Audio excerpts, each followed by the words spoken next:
Et c'est l'heure du broker du jour. On va retrouver nos deux experts. Vous les voyez, Antoine Fraisse-Soulier et David Derry. Bonjour à vous deux. Bonjour. Vous êtes analyste marché chez eToro. Et on va commencer par les market movers en Europe avec vous, Antoine. On débute par le CAC 40 qui a gagné plus 1,6% la semaine écoulée. Malgré une volatilité extrême et de fortes incertitudes, on assiste à un regain d'optimisme sur la côte parisienne. Oui, en effet, c'est vrai que les marchés sont quand même soumis à une forte tension actuellement, hein. Bien sûr, vous êtes tous au courant que nous vivons une certaine crise bancaire des deux côtés de l'Atlantique. Il y a eu aussi des banques centrales, hein, qui ont relevé leurs taux. On a eu la Fed et puis la Banque centrale suisse aussi, la Bank of England, hein, la banque centrale du Royaume-Uni. Et malgré cela, eh bien, on a des marchés qui continuent de progresser, hein, finalement. On a un CAC 40 qui a réussi à terminer la semaine au-dessus des 7000 points, hein, seuil psychologique. Hier, on a... en fait, j'ai envie de dire que finalement, s'il n'y a pas de mauvaises nouvelles, c'est une bonne nouvelle.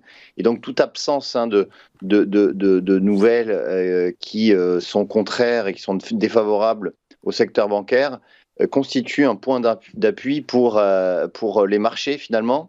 Et on voit hier, notamment, le CAC 40 qui, justement, si je me fie à l'analyse technique, on voit que malgré donc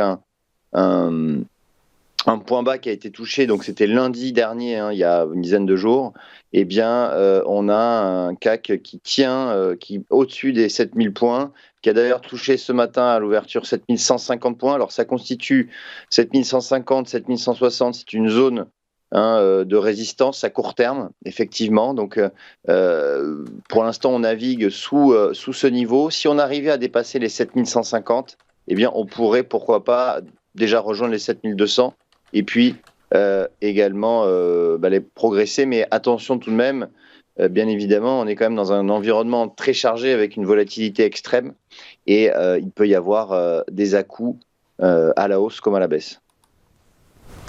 Alors, on va enchaîner avec Thales. La valeur de défense a inscrit un plus haut historique en bourse. JP Morgan a d'ailleurs relevé sa recommandation sur le titre. Oui, effectivement. Alors pour Thales, on a donc un titre qui a inscrit hier un plus haut historique. Le groupe a bénéficié d'un relèvement de recommandation de JP Morgan la semaine dernière. JP Morgan estime que Thales est à peu près 10% en retard, hein, sur sa valorisation concernant ses concurrents. Donc, ce qui rend sa valorisation attractive. Et puis, on a aussi les États, hein, qui augmentent leur budget dans la défense. On a vu d'ailleurs Emmanuel Macron qui souhaite augmenter le budget de la défense d'environ 7% par an jusqu'en 2030. On a également la Chine, Pékin, qui a annoncé une hausse de 7,2% de ses dépenses donc dans ce domaine d'activité. Et on imagine que les États-Unis, qui répondent en général au tac au tac en fonction des décisions chinoises, également va augmenter son budget dans la défense. Ce qui fait qu'on a un titre Thales, comme vous pouvez le voir à l'écran, qui, après avoir évolué latéralement depuis un an, a dépassé sa zone de résistance aux alentours des 130 € et a inscrit hier donc un sommet historique, ce qui veut dire que la tendance est bien de nouveau en place. On va terminer avec Orange. L'opérateur historique de télécom a présenté son plan Lead to the Future. Les investisseurs applaudissent. Depuis le début de l'année, Orange s'est envolé de 18% en bourse. C'est 2 fois plus que son indice de référence. Oui, alors en effet, Orange, c'est la bonne surprise de ce début d'année, puisque comme vous l'avez rappelé, on a une performance qui est 2 fois supérieure au CAC 40, hein, plus 18%. Et puis on a aussi une note, hein, de Morgan Stanley qui a relevé son opinion sur la valeur et qui estime que dorénavant eh bien, grâce à l'augmentation de son free cash flow d'environ 10% par an jusqu'en 2027, notamment dû à des dépenses qui seront inférieures à ce qu'elles étaient précédemment.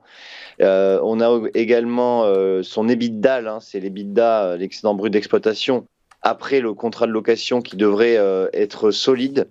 Et également Orange qui a présenté son nouveau plan 2023-2025 qui s'appelle Lead the Future et qui eh bien, a été très bien accueilli par les investisseurs puisque le titre avait progressé de 6% le jour de ses annonces. Donc tous ces éléments positifs militent pour justement une hausse du titre.